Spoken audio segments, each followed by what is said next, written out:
Hey everybody, it's me, Angel Benton, and it is time for another edition of Angel Sudsy Recap, the show where we delve into the world of daytime television and we do a few reality shows on the side. And one of the reality shows that we're doing is The Amazing Race. Okay, so this past episode of The Amazing Race was pretty crazy. First of all, congratulations to Team Fun, who came in first. Fierce. Good for you. You better get it. And Miss Becca better climb her butt off. And they did so good. I was proud of them. I was like, oh, you go. You get it. It was awesome. And the boys, aka Matt and Redmond, came in second. And they do still act a little douchebaggish, but Matt's kind of hot. He's kind of hot. He took his hat off and he had blue hair, and it was really sexy. I know. Anyways, yeah, he was really cute. Got my juices going. Okay, so all right. So basically, everyone has it out for Vank and Ashton. They were like, they're going to be the only ones that have to do the U-turn. So they did it. They did exactly that. The way literally 6 teams planned. Whoever gets to the U-turn first, U-turn Vank and Ashton, and then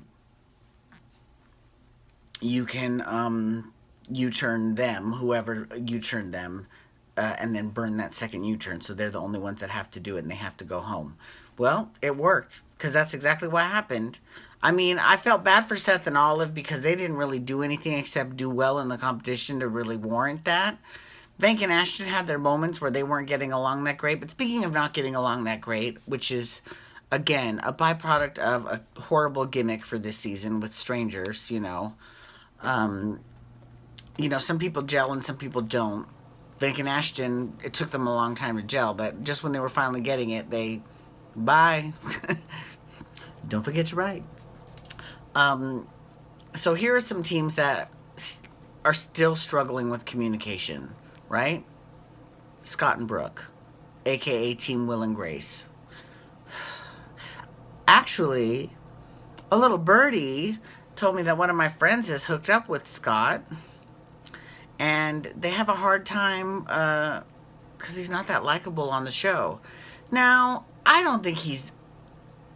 I compared to his partner, I don't think he's unlikable. I don't think he's the most endearing person on the show, but I don't think he's like unlikable. His partner gets on my fucking nerves. I swear to God. So they go and they have to pick,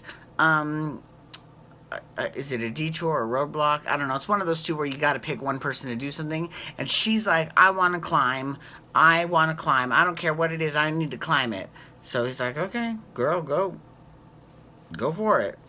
So they get there, and then she throws the biggest hissy fit and starts crying. And she's like, I don't know if I can do it or not. Oh my God. And you could totally see the look on his face too. Like he was like, bitch, I could have done this. Right? I mean, like, she begged to climb. And so she does, and now she's crying. And then she's like, I don't think you have me. And every single move out of there, every time they would make a move, she would say something negative. Like she'd be like, oh, I'm always in last place. I mean, like, I would lose it. I would totally, no, I wouldn't. But I would be really upset. I'd be really, really upset if she was my partner. Because but, then again, working in a call center, where I started, there's a lot of people that call just to scream at you, and I was the best person to actually take those calls because I could give a fuck what you think, whatever. I'm still getting paid the same, and ain't no money out of my pocket. Great, okay, yes, I'm sorry you feel that way. All right, great, have a nice day. They always hated it when I said that too. Yeah, have a nice day. Fuck you. Whatever. Yeah, Brooke just, and then afterwards she's like, I don't even remember saying that. I mean, oh my God. So I give Scott actually a little bit of credit because he has to put up with her. I mean, he picked her, but I give him a little credit because he has to put up with her because that is That is some patience. Okay, so then let's talk about the other one, Liz and Michael. I said it was Liz and Freddie last time. I know now that it's Liz and Michael. And Michael is, I'm sorry, kind of a passive aggressive baby, right? Anytime something doesn't go his way, you know, it's either not his fault, or when it isn't her fault and it is his fault, he gets upset because she won't meet him halfway. I'm just like, dude, nut up and say, you know, you're right. I'm being a dick. I'm sorry. Right? She hasn't done anything, and basically it all comes down to male pride, because he was like, you know, we're a team and it's not just Liz's decisions with the guy that follows her. First of all, I've been watching the show since the first episode of this season, right? And I've watched plenty of other seasons in the past as well, and I never once got the impression that she was leading the team ever. So I don't know where he got that idea that she was leading. I don't know where that fucking came from. I have no idea, but it's not true at all, right? Whew. So they still have some issues, but I will say that when they were in Norway before they went to Italy, they actually hugged it out and they were able to move past it, right? But every now and then, flashes of that passive aggressiveness would come out of him. I just don't have time for that bullshit. I'd be like, stop with the passive aggressive bullshit. You want to have it out with me? Have it out with me right now. Otherwise, have a nice tall glass of shut the fuck up, because I'm sick of it, right? Or you can go ahead and talk, but I won't be listening to you. It's up to you, right? You know? Or I could just tank us and go home right now if you don't fucking stop acting like a baby. How about that? Cash me outside. How about that?